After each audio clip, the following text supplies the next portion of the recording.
ওয়ালাইকুম আসসালাম ওয়া রাহমাতুল্লাহি ওয়া বারাকাতুহু। প্রথমেই বলে রাখি যে আমাদের মধ্যে একটা ভুল কনসেপ্ট থাকে। সেই কনসেপ্টটা হচ্ছে যে অনেকে অ্যারোডায়নামিক্স নেয় এই আশায় যে আমি অ্যারোডায়নামিক্স নিলাম পরবর্তীতে হচ্ছে ওই ইউএস বাংলা সহ এয়ারলাইন্স রিলেটেড জবগুলো আমি করতে পারবো। আর যদি এপ্লাইড ম্যাথ নেই আমি করতে পারবো না। এই ধরনের কোনো কনসেপ্ট কিন্তু নাই। মানে যে ব্যক্তির মেকানিক্যাল ইঞ্জিনিয়ারিং এর সার্টিফিকেট আছে যদি জব ডেসক্রিপশন এর মধ্যে বলে যে, যে বিজ্ঞপ্তির মধ্যে বলে যে মেকানিক্যাল ইঞ্জিনিয়ার এপ্লাই করতে পারবে। সো যেকোনো মেকানিক্যাল ইঞ্জিনিয়ার এপ্লাই করতে পারে। ওই অ্যারোডাইনামিক্স কোর্স নেওয়ার ফলে হচ্ছে এপ্লাই করা যাবে, না নিলে এপ্লাই করা যাবে না। এই ধরনের কোনো কিন্তু কনসেপ্ট নাই। এটা হচ্ছে সবসময় মাথায় রাখবা। আমি এটা জানতাম আগে থেকেই, তাই আমি হচ্ছে আমার কোনো প্রবলেম হয়নি। অনেকে হচ্ছে এটা জানতো না। মানে অনেকে জানে না এটা একটা প্রবলেম।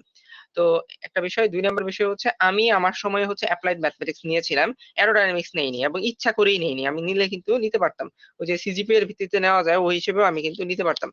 কিন্তু নেইনি। আমার বাই ইয়াতে চয়েসেই আমি এপ্লাইড ম্যাথমেটিক্স নিয়েছিলাম 4 2 তে। তো আমি হচ্ছে 4 1 এ কম্পোজিট ম্যাটেরিয়াল নিয়েছিলাম। পরবর্তীতে হচ্ছে এপ্লাইড ম্যাথ নেই।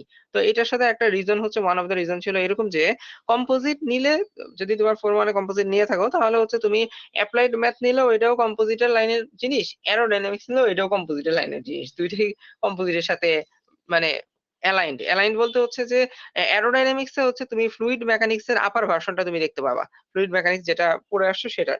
আর এপ্লাইড ম্যাথমেটিক্স এ হচ্ছে এফইএম সহ ফিনিট এলিমেন্ট এনালাইসিস সহ অনেক কিছু আছে। তো ওই ফিনিট এলিমেন্ট এনালাইসিস তো আমাদের কম্পোজিটের যে এনসিস এর যে এফইএম ওগুলার সাথে কিছুটা মিলে। তো এটার বিস্তারিত বিষয়ে জানা যায়। তো কম্পোজিটের সাথে বেশি অ্যালাইনড থিওরিটিক্যালি হয়ে যায় হচ্ছে এপ্লাইড ম্যাথমেটিক্সটাও। তো এখন এই কারণে হচ্ছে আমি এপ্লাইড ম্যাথটা নেই।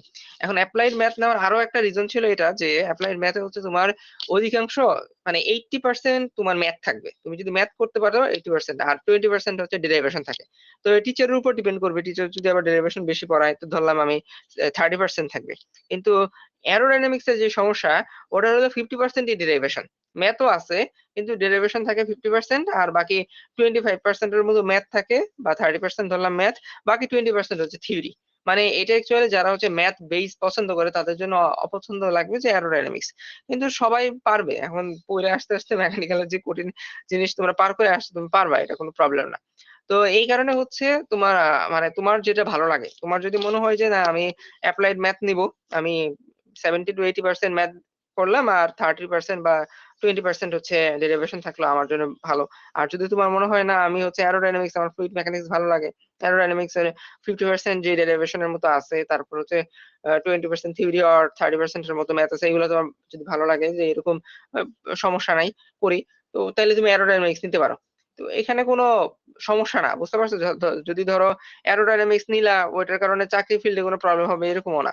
তবে তোমার রিসার্চ ফিল্ড যদি এরকম হয় যে আ ফিউচারে অ্যারোডায়নামিক্স রিলেটেড ইচ্ছা আছে অর সামথিং এলস তাইলে তুমি হচ্ছে অ্যারোডায়নামিক্স এর মানে থিওরিটিক্যাল নলেজ এর জন্য তুমি অ্যারোডায়নামিক্স নিয়ে রাখতে পারো।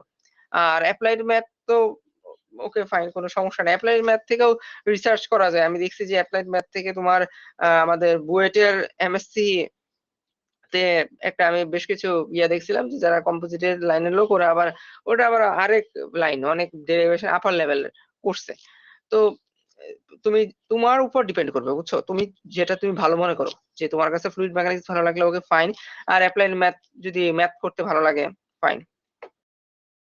আমাদের ব্যাচে আমি যেটা দেখছিলাম বা আগের ব্যাচেও আমি সেইম ঘটনাই দেখছি যে তোমার ব্যাচের সবাই হচ্ছে অ্যারোডায়নামিক্স নিয়ে মাতামাতি। পরে হচ্ছে ৫০ জন অ্যারোডায়নামিক্স নিতে পারে, বাকিরা নিতে পারে না। আমাদের সময় আমি এবং আমার গ্রুপ সার্কেল বলা যায় সবাই আমরা আগেই অ্যারোডায়নামিক্স নিছি। কারণ অ্যারোডায়নামিক্স ম্যাথ বেস ওইটা আমাদের পছন্দ ছিল। যার ফলে হচ্ছে বাই চয়েস মানে আমরা ১০ জনের মতো বা ১২ জনের মতো বাই চয়েস এ দিয়েছিলাম। আর বাকি যারা আসছিল সবাই দেখলাম যে হচ্ছে রিএড তারপর হচ্ছে যারা নিতে পারে নাই ওই যে অ্যারো সবাই তো আর নিতে পারে না যেহেতু ১০০ জনের জন্য মধ্যে ৫০ জন হচ্ছে অ্যারোডায়নামিক্স নিতে পারবে নিয়েছিল। সো তুমি দেখবে যে তোমার ব্যাচেও সেইম। সব পোলাপাইন হচ্ছে অ্যারোডায়নামিক্স নিয়ে মাতামাতি করবে। নিয়ে ম্যাথ নিয়ে তেমন একটা মাতামাতি নাই।